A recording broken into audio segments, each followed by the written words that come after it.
Well, she was a little bit nervous about this. I mean, you get over the fear of robots, even large robots. You kind of take them for granted. So she said, what do you mean? And Mutt explained to her in very broken English about how he knew she was coming in and watching his mind, his thoughts, work. She was watching his code. So he wanted to watch her code as well. I mean, there's curiosity there. Well, she was just like completely in shock. She didn't know what to do, what to say. And so she said, well, I can't let you, watch my code. I don't have a way for you to do it. And Mutt again stood there and said, then talk to me. So that's what she did. Over the next 3 or 4 months in that dark hangar underneath her father's workshop while he was upstairs running around with the next new and shiny thing, every day after school, Rachel would come home and go down into the hangar and talk with Mutt. She'd tell him stories about what happened to her at school, and he would ask questions about why she didn't enjoy things, or what things tasted like, or who her friends were, or what friends she did or didn't have, or all sorts of things. Boys she liked at the time. In essence, she got the affection from Mutt that she never got from her father. Here it was, this spidered steel thing, gaping skull, focusing affectionately with servo eyes on her and attentively, desperately listening to every word she said, thinking about it at the speed of light, amassing that information, remembering every little thing she did, thinking about her body language, how she moved, what kind of odors her body was emanating. I mean, does anyone really pay as much attention to us as a machine could? So, this went on for quite some time. Developed quite an affection for Mutt. You could probably say that she liked him, maybe even loved him. A lot of people would argue that, you can't love a machine, really. You should see how some people think about those old cars they used to have. It's not just a like, More than that, she began to modify Mutt the way he wanted to be modified. He had a desire to create, to work on himself. So she helped him get his automotive arms and detail work arms all equipped so that they could do the welding and spot welding he wanted to do on himself. He could repair things, improve on his own body design.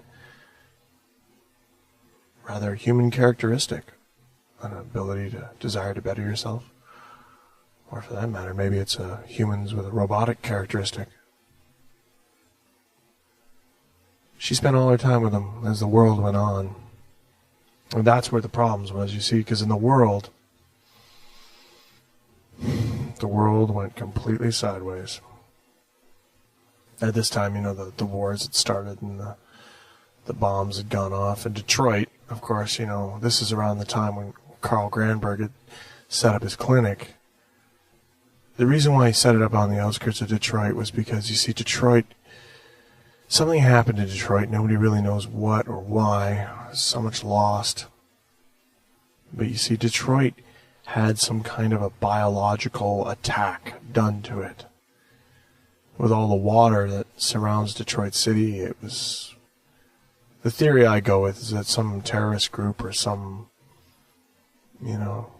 radical faction decided they were going to poison the water or do something biologically to the city so that people could not live there. They couldn't live there. This was why Dr. Carl set up shop on the outskirts of the city, you see, because all the people were getting sick, from the plague. That was, some people say, the birthplace of the plague, New York and Detroit, all the good old East Coast cities.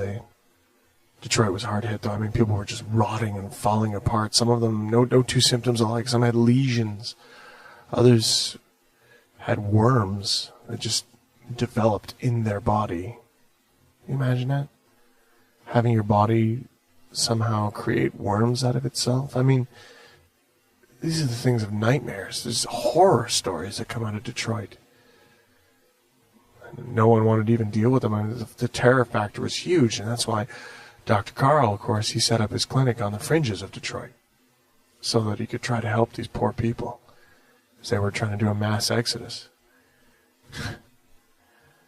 I mean, around Detroit, they had the wire put up and the wall built and trying to keep the people in. I mean, they quarantined the whole city.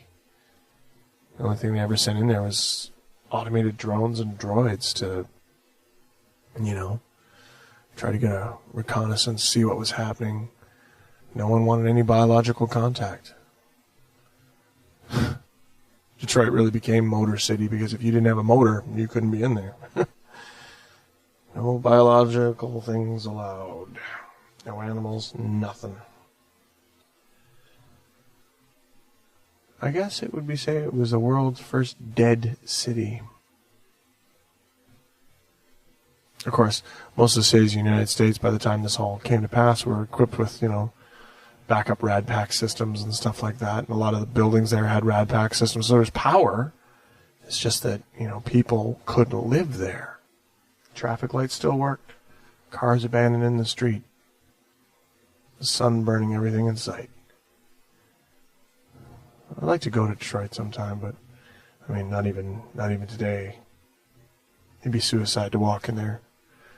You don't know what the threat is. You don't know why everyone died. I mean, who knows? Maybe it's some weird, unseen parasite. I don't know what causes it. But I've heard of settlers trying to head back into Detroit, and no one ever hears from them again. They're just gone. The time that Rachel spent with Mutt in that twisted little hangar was the time that the plague was spreading across America. People were dying, strange circumstances. Some kids just fell over dead in school. Schools were a bad place for plagues. I mean, this was what led to most of the high schools being shut down and, of course, assisted with all schooling being private. Don't send your kids to school. They could die. Oh, you just get nice, clean, licensed education. Anyways. Well, because Dr. Bremer really didn't care. Let's not mince words. He really didn't care about Rachel. She went to school one day, and she just fell over in her chair. It's common. She wasn't dead. She was in a coma. I mean, the hospitals were overflowing, so they were trying to institute a home care program. They didn't know what the plague was. They didn't even know what was causing it. So if a child was breathing on its own, they would just bring it home and keep her in bed and, call us if there's an emergency. We'll get an ambulance here as quick as we can. But, I mean, everywhere's an emergency. Bremer was concerned, of course, but, he was right in the middle of something. He went down and got her, as a matter of fact, when the school nurse started to really freak out on him, telling him to come get his daughter.